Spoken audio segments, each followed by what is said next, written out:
Hello, I'm Dr. Stephen Burns with the Northwest Regional Spinal Cord Injury Service, and I welcome you to the SCI forums. The forums, the video recordings, and our online media content are made possible by grants from the National Institute on Disability and Rehabilitation Research and the Craig H. Nielsen Foundation. Tonight we are pleased to have Dr. Jelena Svircev here for a presentation on osteoporosis in spinal cord injury. Dr. Svircev is a rehabilitation physician at the VA hospital. So now I am pleased to turn it over to Jelena. Thank you, Dr. Burns, and thank you everyone for this opportunity to speak with you today. Over the next half an hour, I'm hoping to cover a number of different topics. In order to introduce the topic, I'd like to talk about basic bony anatomy. We'll give a general review of what osteoporosis is and how one defines osteoporosis, and then we'll bring osteoporosis into the setting of spinal cord injury.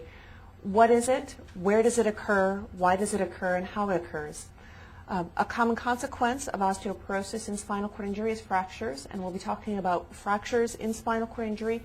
And then we'll close up with how does one prevent or treat, and what data is there for the prevention and treatment of osteoporosis in individuals with spinal cord injury. So we're going to start off with basic bony anatomy. Long bones are compromised or are made up of three primary areas. So we have the midshaft of the bone, the diaphysis. We have the ends of the bone, the epiphysis. We have a proximal one and distal one. The proximal is closer to the head of the body. Distal is further away. And we have the metaphysis, which lies adjacent to the epiphysis. And why this is critical is that when individuals with spinal cord injuries sustain fractures, they very classically happen in particular areas of the bone. So we often see them occurring in the metaphysis or the distal epiphysis. Bone itself has a number of different components. We have cortical bone, which is also known as compact bone. It makes up about 80% of the bone, and it's very highly organized. We also have trabecular bone, which is known as cancellous and spongy bone, and the word spongy is a very good description of this type of bone because it is more spongy in appearance. This makes up approximately 20% of the bone, and there's a very high bone turnover in this area. When we talk about the trabecular bone and we talk about bony turnover, we need to define a couple of different components of the trabecular bone. We have the osteoid, which is the bony matrix, so this is the basement or the base of the bone. We have osteoblasts. We have the B in osteoblasts. You can think of that as building bone. They produce this osteoid, this matrix. We have osteocytes, which are cells that were osteoblasts that have been incorporated into this new bone and maintain the bone. And then we have osteoclasts, and class is a C, so I always think of that as crushing the bone or resorbing the bone. And this idea of resorbing and developing and recreating new bone is a normal process that occurs in everyone. So in bones, which we normally think of as a very static structure, when we visualize a bone, we think of it as kind of dry and non-living. It's actually a very dynamic organ, albeit working at a very slower pace than other organs we think of, such as the heart or the lungs. And it's a balance that's maintained in a healthy human being. And when the balance becomes off is when we start seeing diseases such as osteoporosis. So what is osteoporosis? What is the definition of osteoporosis? Osteoporosis is a disease of bone mass reduction, and it's a deterioration of the bone microarchitecture. It's characterized by this imbalance between bone formation and bone resorption, and it leads to increased bone fragility and therefore increased risks of fractures. In the slide here, we can appreciate normal versus osteoporotic bone. So at the far end of the slide, we see normal bone structure with a very intricate bony microarchitecture. And as we move further down to this closer end of the slide, we see that this microarchitecture has been destroyed, leading to a weaker bone. In the next slide, we can appreciate this occurring in both the cortical bone and the trabecular bone.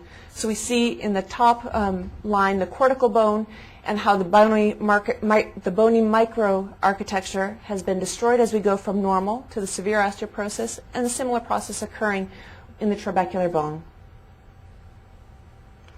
So how do we now define what osteoporosis is? Osteoporosis is defined First, by setting what a normal bone structure would be. And what most people think of as normal is a peak bone mineral density achieved at a younger age. So we achieve our peak bone mineral density at approximately 20 years of age. And this is different for different ethnicities and for different sexes. Unfortunately, because osteoporosis is most classically seen in women, the normal value that we use is that for young women. So we then take this normal and extrapolate it into the male population and to other ethnicities because we have not gathered enough data for a normal value in these other populations. So when we think of someone with a normal bone mineral density, this is someone with a bone mineral density that is within 1 standard deviation of a young adult reference mean. So the young adult reference mean is a young white female. Someone with low bone density, or osteopenia, is someone with a bone mineral density 1 standard deviation below the young adult mean, but less than 2.5 standard deviations below this value. When we finally get to osteoporosis, it's an individual who has a bone mineral density 2.5 standard deviations or more below the young adult mean. And someone with very severe osteoporosis meets the criteria of osteoporosis, but in the setting of a fragility fracture. So a fragility fracture has been defined as a fracture that occurs at the standing level or less. So we like to think that someone who is standing or sitting, if they should fall, they would not normally fracture. So if someone sustains a fracture just from a fall, normal standing height, or from a chair and fractures, they usually meet the criteria of osteoporosis. We're now going to carry this definition of osteoporosis into the spinal cord injured population. And what we need to distinguish is that when we normally think of osteoporosis, we think of the older female, postmenopausal female, who classically fractures in the vertebrae, the hips, and the wrist. Well, in osteoporosis in individuals with spinal cord injury, we see a very different pattern of bone loss. Bone loss is usually occurring, or always occurring actually, below the level of the injury, with a preservation of bone mass above the level of the injury. Trabecular bone is more affected than cortical bone, and in particular, trabecular bone of the distal femur, so the long bone of the leg, and the proximal tibia, which is the lower leg, the closer portion of the lower leg bone, is most affected. And we can see this happening as soon as 6 weeks out from injury. Bone mineral, in a number of studies that have been performed, which you see on the slide, we see that there's a very wide range of bone mineral density changes from normal, ranging anywhere from about 5% decrease from normal to about 70% decrease from normal. And then this just depends on the study that was performed, the number of patients in that study. But generally we can say there's about 30 to 40% changes in bone density after spinal cord injury in the legs. In this slide, we can appreciate that the diaphysis, so the shaft of the bone, does undergo some bone loss, and the epiphysis, we see a little bit more bone loss as we go out from years from injury. We also see that there's a loss of bone mass that occurs as we continue out from injury. Does this change ever stop? Do we ever reach a new steady state of bone mass loss after spinal cord injury? And most investigators feel that at approximately 2 years post-injury, there's a new steady state that's been reached, where there's a new balance between bone resorption and bone building. Although there are some studies out there that suggest that there's no steady state that's ever reached and that bone loss will continue to occur at a very slow rate. So this issue remains controversial. Like we said, there's a regionalization of bone loss. The lower third of the femur, so again the main, the upper bone of the leg, and the top bone of the leg, but the distal portion of that top bone, the distal portion of the femur, and the upper third of the femur show the most significant losses in bone mineral density. Interestingly, the lumbar spine maintains higher or normal values of bone mineral density, and this is referred to as dissociated hip and spine demineralization. Well, why does this occur? Why is there maintained bone mineral density in the lumbar spine in individuals with spinal cord injury when we see so much loss below the level of the injury and in the lower extremities? It's suspected that perhaps weight-bearing effect while sitting, so the fact that individuals with spinal cord injury do spend such a significant amount of time in their chair sitting, this weight loading may stimulate osteoblast activity, so the bone building activity, sufficiently to maintain the bone mineral density in the spine, while the non-weight-bearing lower extremities don't have this stimulation and therefore lose bone mineral density. So in this slide, we can see that in two groups of individuals here, we have a younger group of individuals who are injured at a younger age and an older group of individuals who are injured at an older age. We see in both cases that the bone mineral density of the spine increases as time goes out from injury, and bone mineralization of the hip decreases as we go out from injury. As with many things in spinal cord injury, as we are getting better technologies, we come up with different answers to questions we thought we had initially answered. So classically, when measuring bone mineral density, we use something called a DEXA scan, dual X-ray absorptiometry. And when you use dual X-ray, when you use the DEXA scanning, we normally see that the lumbar spine has this increased bone mineral density. A newer study has been recently used looking at bone mineral density as well. So we're now using a quantitative CT at times to look at bone changes. And what's nice about the quantitative CT is that it is just looking at the activity of the trabecular bone. What we found is that when looking at the lumbar spine in individuals with spinal cord injury using this newer quantitative CT technique, very often we see changes that are consistent with osteoporosis. So now we have a number of questions that are unanswered. Why this difference? Why, with the DEXA scanning, do we find changes that actually show increased bone mineral density, whereas when using the quantitative CT scanning, we're showing changes that suggest osteoporosis? If in fact the spine is osteoporotic in individuals with spinal cord injury using this newer method of scanning, why aren't we seeing the fractures that we classically see in individuals with osteoporosis of the spine? So why aren't we seeing the vertebral fractures that we very often see in women with spinal cord injury? It's suspected that this DEXA scanning that was classically used can sometimes pick up degenerative changes that really shouldn't be incorporated into determining the bone mass of the spine itself. If that's what we were seeing with the DEXA scanning, when this is taken out of the quantitative CT scanning, we're saying, well, that's degenerative changes. Does the degenerative changes, is that somehow giving the spine more stability in individuals with spinal cord injury so they aren't fracturing the way we'd expect them with osteoporotic spine? So does DJD in and of itself provide stability and prevent these osteoporotic fractures? These are all questions that are still unanswered. We're going to move on to different factors now that influence bone mass in spinal cord injury. The level of the injury, like we said, influences bone loss after spinal cord injury. So individuals with tetraplegia are going to demonstrate more bone loss because there's more area to be lost. Individuals with paraplegia will normally have bone mineral density preserved in their upper extremities. But the severity of the demineralization of the bone that's affected is the same both in paraplegia and in tetraplegia. The extent of the injury is significant, so if someone has a complete injury versus incomplete injury, we're going to see more changes of bone mass loss and bone demineralization in those individuals with complete injury versus incomplete injury.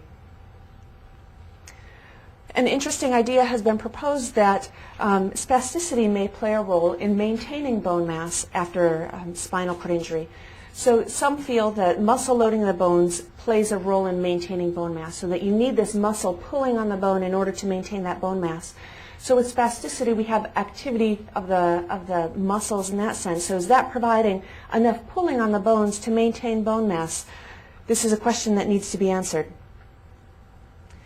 Duration of injury is suspected to be related to severity of bone loss. So the longer we are out from injury, the increased bone mass loss we expect to see. Another interesting factor is aging, and does an older age in and of itself influence bone mass loss? And in my mind, I would think naturally yes. As we age, we are very often anticipated to have some degree of bone mass loss. But again, the results from the studies that have looked into this are quite controversial. The top two studies that I mentioned the first study was performed looking at a population of older individuals and younger individuals who were both less than 1 year out from injury. And we found that there was a decreased femoral bone mineral density in the older population. The second study was looking at 31 women with complete injuries, and they were stratified into 3 groups according to their age: a youngest group, a middle group, and an older group.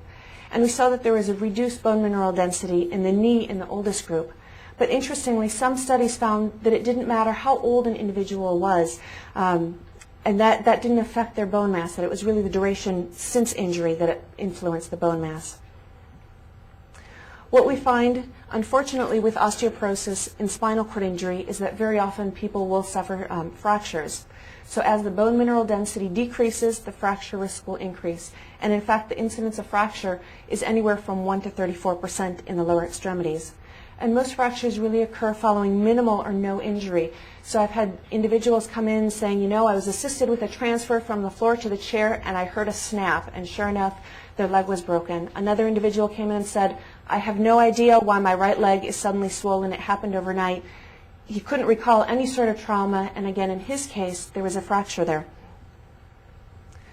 Sites that are most common to fracture, like we said again, are the distal femur and that proximal tibia. They're more affected than the hip or the femoral shaft. And these supracondylar fractures, the fractures that are occurring just above the knee in that distal femur, have been historically called the paraplegic fracture. And why exactly there's so significant fractures in this area and why this area of the knee loses bone so quickly is unclear. There are many causes of osteoporosis and spinal cord injury. We can always say disuse, but there are other factors that are contributing to osteoporosis in this population. So disordered vasoregulation, like we saw in Dr. Friedli's talk, there are very often varying blood flows that are occurring different times in individuals with spinal cord injury. Poor nutritional status can contribute to osteoporosis. Alterations in hormones such as hypercortisolism and later the parathyroid hormone, glucocorticoids, disturbances in these systems can contribute to osteoporosis. Tissue acidosis and metabolic disturbances can contribute to osteoporosis as well. And lastly, autonomic dysregulation is suspected to contribute to osteoporosis. So is there a difference in the development of osteoporosis in someone without this sympathetic activity, individuals who have higher spinal cord injuries, compared to someone with a very low-level spinal cord injury? We're going to briefly touch upon a couple of these points. The one that always comes up in individuals as well, individuals with spinal cord injury aren't using their lower extremities as much, it must be disuse. Well, disuse does contribute to the development of osteoporosis.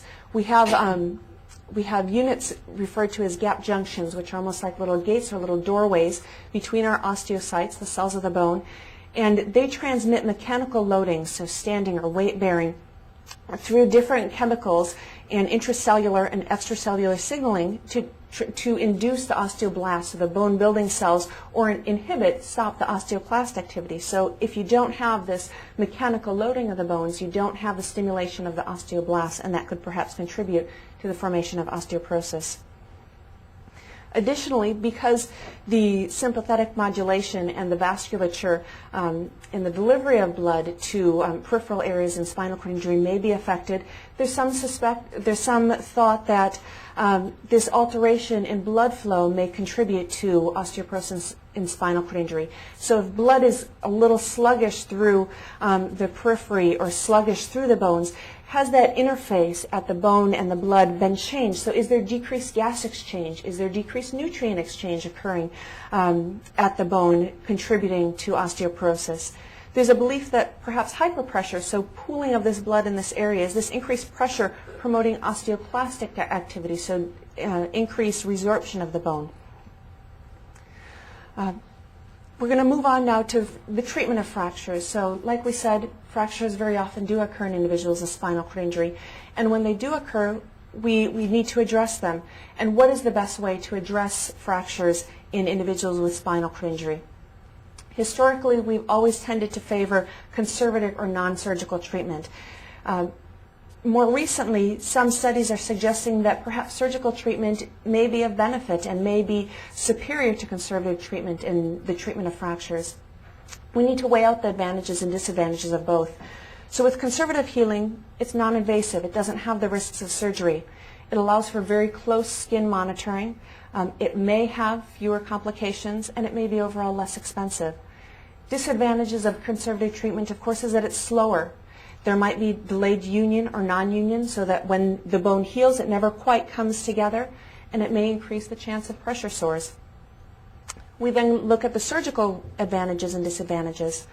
Some studies suggest that surgical treatment will enhance bone healing and will enhance bone union, so there's a better chance of the bone coming together when it does heal. It may enhance range of motion, it may improve range of motion, and range of motion can be instituted much earlier than conservative treatment. And there might be less shortening or angular deformity, so when the bone does heal, because it's been surgically modified, we've got more control over the position it heals in. Unfortunately, surgeries do carry a number of risks. So you have the standard surgical risks, risk of anesthesia, risks of infection. You might have a wound there that becomes infected, it doesn't heal. If one has hardware placed, so if you have a pin placed in order to keep the bone together, that hardware sometimes can become loosened and need removal then. It might become infected, both locally or then progressing to a systemic infection. People may need repeat surgeries, and in some cases may end up having to have an amputation. So this question remains, what is the optimal treatment of fracture in individuals with spinal cord injury? And this is one area of one areas of interest for me and something that I'm looking into right now. So does conservative or surgical management of lower extremity fractures result in fewer complications? So I'm looking at morbidity, mortality, wounds, infections, clots. Are there more interventions that are needed with conservative versus surgical treatment, lengths of hospital stays, discharge locations? These are all questions that have yet to be answered. Are there any general recommendations we can make at this time for lower extremity fracture management? And when discussing fracture management, I want to emphasize that this is in individuals with chronic spinal cord injury who have already developed osteoporosis, and that surgical recommendations are usually followed in the acute spinal cord injury setting. I also want to say that upper extremity fractures are treated similarly to those individuals, to the able-bodied population. So when discussing management, we're really focusing on lower extremity fractures with individuals with chronic spinal cord injury. So first and foremost, we want to heal the fracture with minimal risk of complication. If possible, we do generally recommend avoiding surgical intervention. We like to use soft removable splints. If a large plaster cast is placed on an extremity, there's no way to see what the skin is looking like underneath. And if that skin has altered sensation or absent sensation, if the cast should start rubbing and a wound should start to develop, unless you can remove that, you may not know it until severe consequences ensue. We like to mobilize someone with fractures as soon as possible. Historically, we've read that shortening, angulation, rotational deformities of the extremity are okay. In older papers we'll read and it'll say, well, if someone doesn't ambulate, it really doesn't matter what their leg looks like or what the position of the leg. And this we find no longer acceptable. We need to assess all equipment and activities of daily living during healing and post-healing. If a leg has been malpositioned as a result of surgery or because of not monitoring the leg as well, it very well may be angulated such that someone has altered their position while sitting in a chair. It may be angulated such that there's increased pressure of the leg on the down bar of the wheelchair. So therefore we recommend that these things be assessed while the fracture is healing and afterwards. And basically our main goal is we want to maintain pre-fracture functional status. So we don't want someone to lose functional independence as a result of their fracture. We've all heard of many medications that are used to treat osteoporosis. I think that Boniva and Fosamax are very aggressively marketed to the population right now. Other medications are very commonly thought of in the treatment of osteoporosis, such as calcium, phosphate, vitamin D, and calcitonin. What we found in the spinal cord injury population is that supplementation alone will not prevent bone loss when using calcium, phosphate, and vitamin D. Calcitonin, which is a hormone that decreases osteoclastic activity, may prevent early bone resorption, but there's very limited studies, so we cannot make general recommendations at this time. When looking at calcium and chronic spinal cord injury, what we can say is that in acute spinal cord injury, the blood levels of calcium are very often elevated, but they normalize in chronic spinal cord injury, which suggests a new balance that has been set within the body. So we don't generally recommend extra calcium intake in order to prevent osteoporosis unless someone is getting insufficient levels of calcium in their diet. When looking at vitamin D supplementation or parathyroid hormone supplementation, parathyroid hormone is another normal hormone in the body. Again, inconsistencies exist in the studies recommending supplementation of either of these. Some studies suggest that both of them are depressed, in which case we'd say, yes, perhaps we should supplement. Unfortunately, other studies say that parathyroid hormone is normal and that vitamin D levels are elevated, in which case we shouldn't supplement. So once again, no general recommendations can be made at this time until further studies are performed. Finally, the bisphosphonates, so these are the medications that we usually see out in the media, have been used to treat osteoporosis. The way they act is that they strongly inhibit bone resorption, but again, studies are inconclusive. Some of them, etidronate, showed no effect on bone loss when given. Toludronate, pamidronate, and alendronate all have shown some degree of bone mineral density, either maintenance or increased bone mineral density. But the studies are generally shorter, and once again, they didn't include large enough populations of people in order to be able to make a recommendation to a population as a whole. What are different modalities that have been used or can be employed in the treatment of osteoporosis? People very often ask about standing. We had learned earlier that standing and mechanical loading may stimulate osteoblastic and bone building activity. So should we actively advocate for individuals with spinal cord injury to stand on a regular basis? Once again, studies are incomplete. One study looked at 19 patients and saw that bone mineral density was maintained when standing or treadmill walking over the course of 5 weeks. Another study showed that it really didn't matter if one's ambulatory status compared to their injury as far as how much bone mass was noted on DEXA scanning. But when thinking of standing, we have to appreciate that there are other benefits of standing. So spasticity reduction, range of motion, psychological benefits of standing. So this is a modality that I don't want to be completely discredited. Functional electrical stimulation and osteoporosis. So we've seen this performed in studies combining functional electrical stimulation and cycloergometry, so placing electrodes to the lower extremities to produce active muscle contractions in muscles that are normally inactive because of the paralyzed limbs. The studies, unfortunately, are very small. Most of them have looked at approximately 15 patients, and there are inconsistencies about the effect of bone mineral density. And if there's any effect on FES, functional electrical stimulation, and bone mineral, and the bone, it may be very site-specific. So what are we left with right now? I'm always advocating for my patients to return to as much activity and as large of a variety of activity as possible. But I very well appreciate that this increased activity may place them at risk for fractures. So what can we recommend at this time? Well, we can recommend that people consume a healthy diet. So they should take the general recommended amount of calcium, anywhere from 1,000 to 1,500 milligrams of calcium. Some people are suggesting that vitamin D supplementation should be considered for those individuals who live in the Pacific Northwest and may not get enough sun over the winter months. Known factors that do contribute to osteoporosis include smoking, alcohol, and caffeine. So smoking cessation should be encouraged.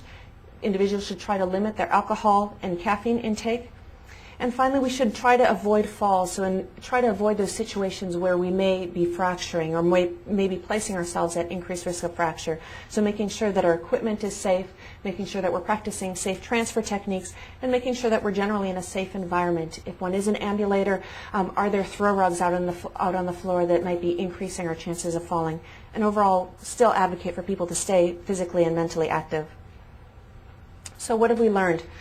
We've learned that osteoporosis is unfortunately an anticipated consequence of spinal cord injury. The pattern of bone loss we see is very unique, occurring below the level of the injury. There are many factors that influence bone mineral density in spinal cord injury. We discussed spasticity and age. There's a regionalization of bone loss, so very often the bone loss that we do see after spinal cord injury is occurring at the lower extremities, but very predominantly at that distal femur and proximal tibia, and we see that trabecular bone is more affected than cortical bone. Pharmacologic treatment may be of benefit. I'm of the belief that it won't be one thing that's going to cure osteoporosis in the spinal cord injury setting, but it's going to be a combination of factors. So it might be some medications with some modalities as well as some activity that's going to help prevent osteoporosis in this population. No functional exercise has been consistently demonstrated to be efficacious. We've seen that unfortunately there is a very high incidence of fractures in the lower extremity in individuals with spinal cord injury. At this time, we still say that conservative fracture management is favored, and overall, as with many topics in spinal cord injury, there are many, many avenues of research that need to be explored. I'd like to acknowledge Dr. Stephen Burns for providing me much assistance with this talk and overall for his mentorship and guidance during my early career. And I'd also like to acknowledge Dr. Susan Ott. She's an associate professor with the Department of Internal Medicine here at the University of Washington and has a phenomenal website on bone and osteoporosis that's provided both for patients, consumers, and for physicians. Thank you.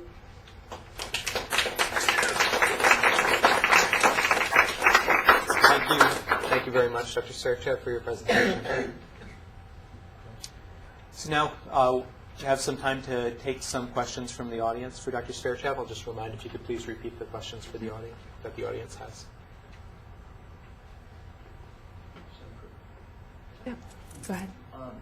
Earlier in your presentation, did I read or did I hear that it was said that 2 years after your injury, the bone density actually stabilizes?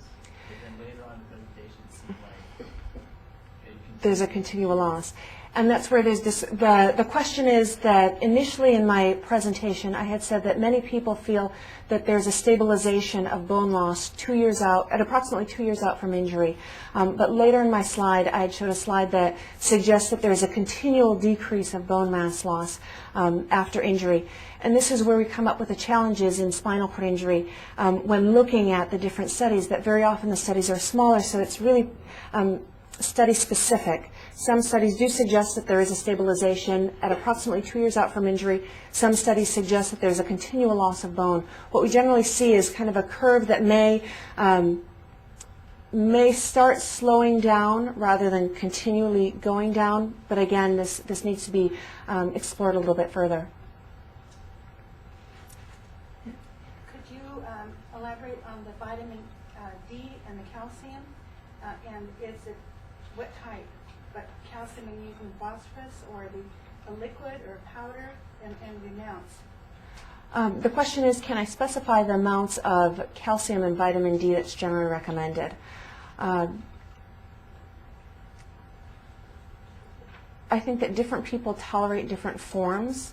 I can give you the quantity, but as far as the form, I think that that's at times individually specific and should be discussed with the provider. So the amount of calcium that's generally recommended for the population, and again, this is for the population as a whole, and we haven't yet identified an exact quantity for individuals with spinal cord injury, is 1,000 to 1,500 milligrams of calcium per day. Very often that's divided out into 3 times a day or twice a day. And the amount of vitamin D that's generally recommended is 400 to 800 international units. There's a few of us from children here, and I was wondering if you had any thoughts about kids with spinal cord injury, people that have spinal cord injury at a young age, are they more at risk of osteoporosis because they haven't reached their peak bone mass yet because they're still growing?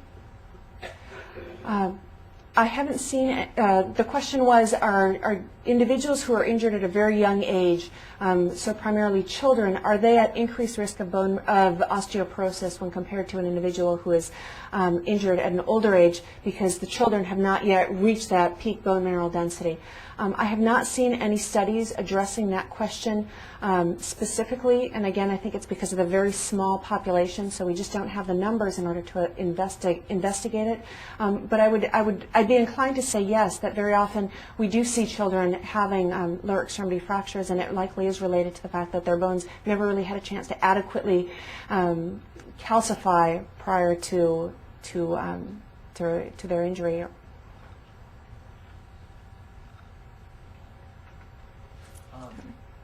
you said there were probably three things. Well, what you said that medication may not solely reverse osteoporosis. It might be a combination of other things. When you talk about reversing osteoporosis, are you referring to more towards bringing it from osteoporosis to just low bone density, or actually bringing it from osteoporosis all the way back to what you should have, normal 100%? So the question is, when I was discussing what I was hoping will be the final treatment of osteoporosis in individuals with spinal cord injury, would the goals be to improve the bone mineral density, or would the goal be to return the bone mineral density to a normal level? Am I interpreting the question correctly? Gosh, I would love to say if we could get it back to normal and reduce the risk of fracture, that'd be wonderful. As we saw, as one loses bone mineral density, we see an increased rate of fracture. So if we could get the bone mineral density back to what we consider normal, that would be wonderful. At this point, if we could even improve it some, I'd be thrilled. Is there a set density for your lower extremities to be able to say, go ahead and stand up? You know, how low does it have to be Right. considered bone trial? I think that's the question is there a set level of bone mineral density where we would no longer encourage someone to stand, and there isn't any. We haven't yet seen an exact threshold for that yet, and I think that that's really something that you'd need to discuss individually with your provider. So perhaps going into the provider and getting x-rays performed, or perhaps having a DEXA scan performed. Excellent. I have it here, if you could read the question, give me your We can discuss it.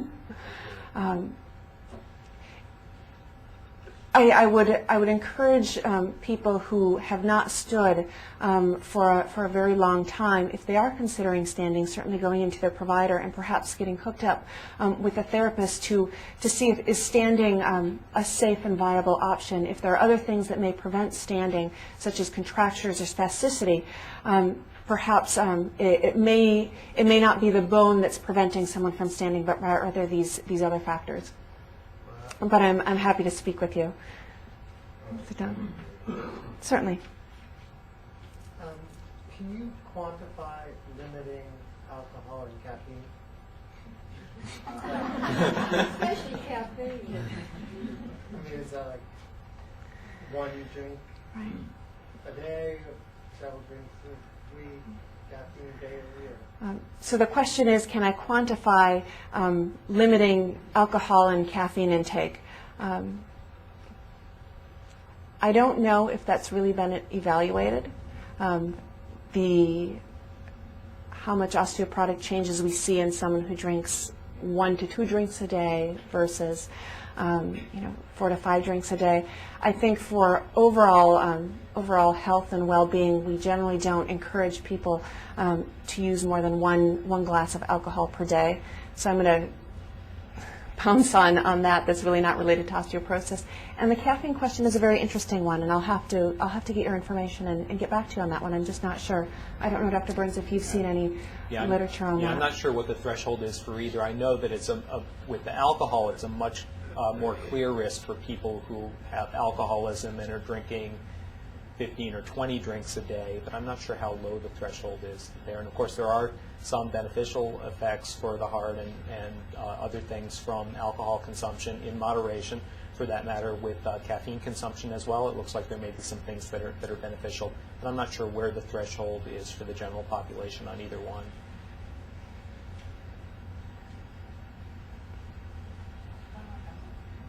You mentioned in one of your studies that bone loss occurs as quickly as 6 weeks after the initial injury. So I'm wondering if it should, in your opinion, if it should be standard protocol to initiate a standing program as part of the physical therapy, as part of the acute rehab phase. We're always sending home people with their wheelchair, but I'm just wondering if we should also be sending people home with standing frames early on as possible. Right. I don't think there's enough literature out there for me to be able to give a solid recommendation. At this time, I know that we don't generally send people out with a standing frame as a prevention of osteoporosis, but I just can't say one way or another because I don't have any literature backing that up. Okay. Oh, I'm sorry. Do you see any problem with the way the DEXA scan is done for able-bodied versus people with spinal cord injury? Because I know, I think most of the time they look at that lumbar and the hip, and I would think, obviously the legs are the big thing. So the question is the way DEXA scanning is done right now, the way DEXA scanning is performed right now in the able-bodied population, is this an accurate way of measuring osteoporosis in the spinal cord injured population? And should we in fact be evaluating different areas of the bone?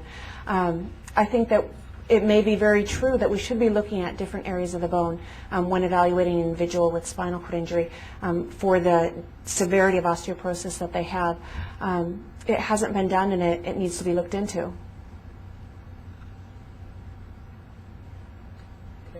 Thank you very much, Dr. Svircev. Thank you.